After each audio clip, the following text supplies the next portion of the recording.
Meredith, I remember you once said that we humans, we have learned to mistrust our own nature. And when we look at the environmental crisis and our part in it as humans, it seems that many of us have forgotten our place in the web of life. So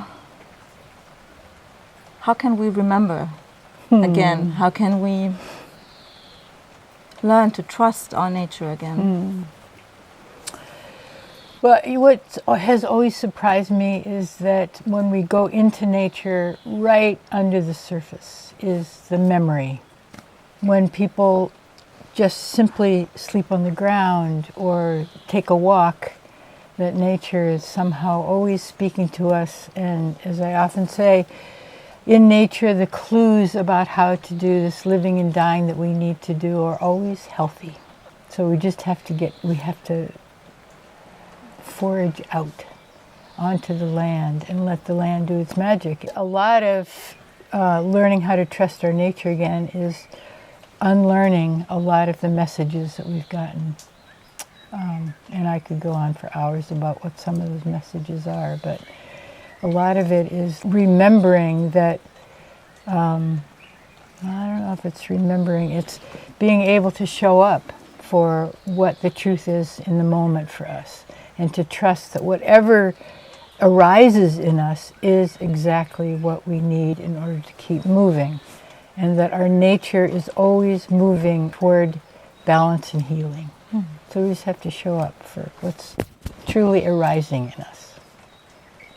When I'm in nature, when we are in nature, it's, when we go out here in those beautiful woods around us, I see that, for example, life and death are at the same time, at the same place. And yet I also remember that you said in a text about living and dying that we have forgotten how to die. What would you say? What helps us specifically to remember how to die, to learn how to die? Well, it's difficult because for these last generations, there's been death has been such a taboo, and the growing fear of dying is, as we separate ourselves, try to separate ourselves from nature, so we are somehow different. It comes with this idea that maybe somehow one day we'll never have to die. That the idea is to live forever. That's success. And that dying is somehow a failure. That we've become so removed from a relationship with death. It's used to be in the homes, family around. Now it's often in a place that someone else is doing the messy work. And it looks sanitized and far removed. We have a hard time having a relationship with death at all. And so it begins to be frightening. And to renew our relationship with death again is something we have to work at. We have to, in a lot of ways, it's learning again how to be more comfortable in moments of discomfort. Like death can be messy, and to have a relationship with death means to be able to show up for people who are afraid, or people who are needing to talk about difficult things. And we haven't had very good role models on how to do that. And this relationship that we have with death, it's organic. It's something that keeps changing as we change. My relationship with death when I was 20 is very different from my relationship with death at 40 and certainly at 73. And so we have to keep revisiting it rather than trying to ignore it, which is a lot of what has happened in the last generations. It's changing. It's beginning to change, but It's an uncomfortable topic for people. Yeah, it's uncomfortable, and at the same time it's so powerful, because I witnessed my friend dying, and I witnessed how it changed our friendship, and just, like showing up for her, not waiting for some miracle cure to come around the corner. I felt that was one of the most profound ways I could express my love and my friendship for her. Yeah, the wisdom about how to be with death has come from people who are willing to sit like you, and not, rather than tell them how to be or that they're doing it wrong, to really, what is it that, how are they dying? What is it they need as they're dying? And there's an art of dying that is universal, because it comes from people who are sitting with someone who's dying and letting them die their own way, and seeing how they move toward death. And instead, these last generations, there's, for one, you stay away from death, and for another, it's not okay to be afraid. It's not okay to be in emotions that are often needed as we're dying. What was it like for you and your friend? What was that like to sit with her?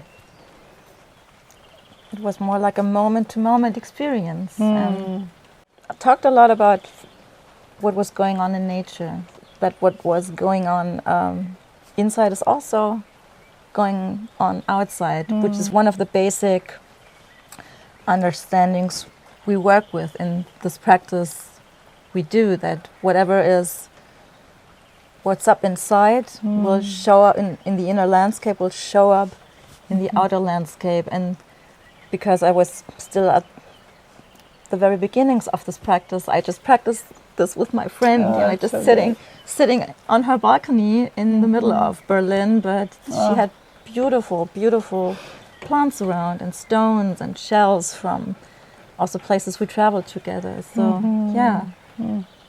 And the two of you were able to talk about what was happening. Yes. Yeah. And that's not all that common, actually.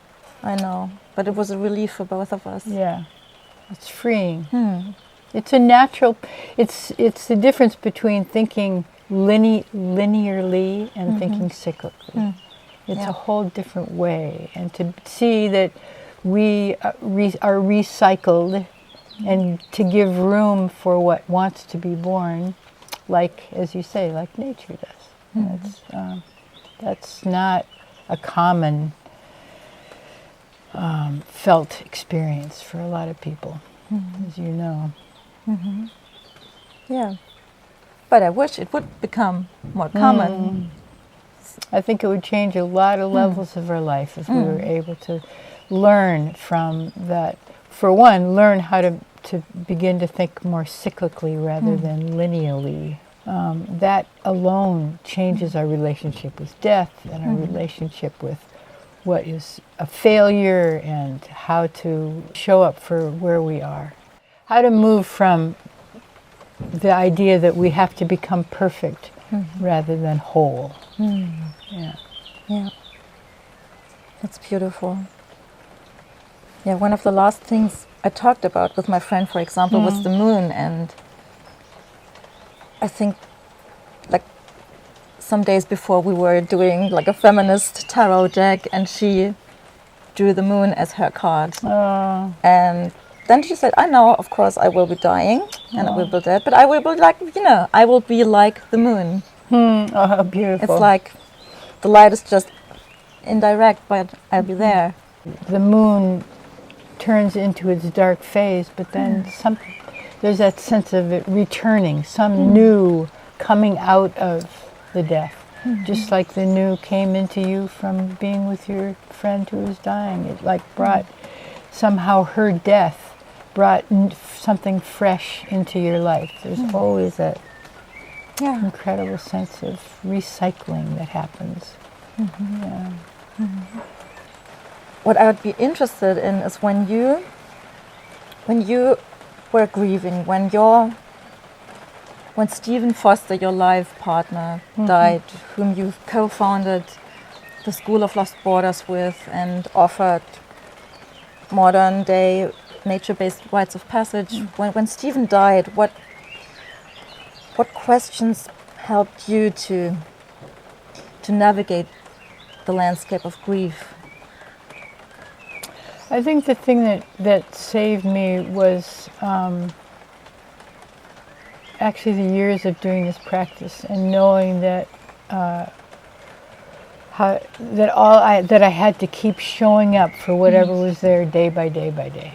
If it was overwhelming grief and pain, then to really be with that I an inherent trust that if I showed up for my own nature and what it brought me, that it was going to move me toward some way out of the pain.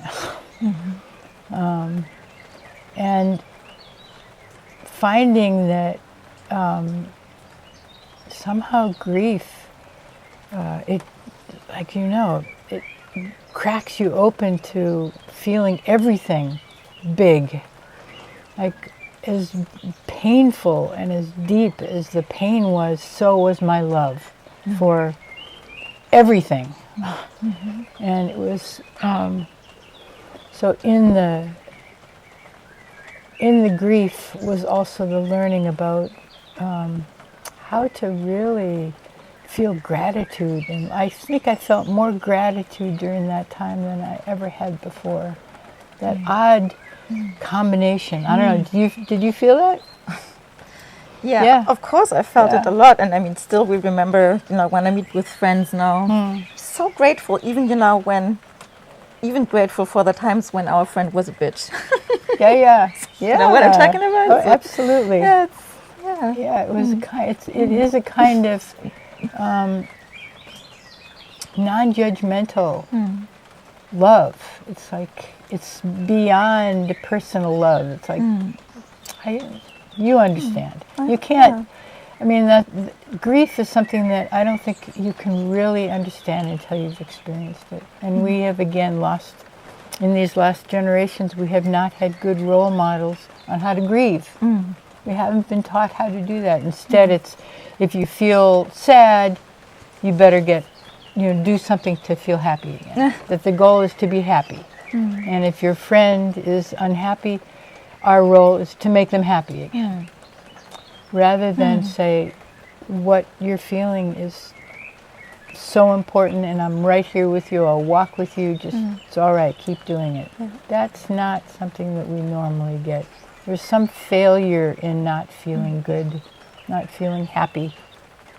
Which is odd because when I'm in nature, and I went a lot out into nature with death as my companion. Yep, me too.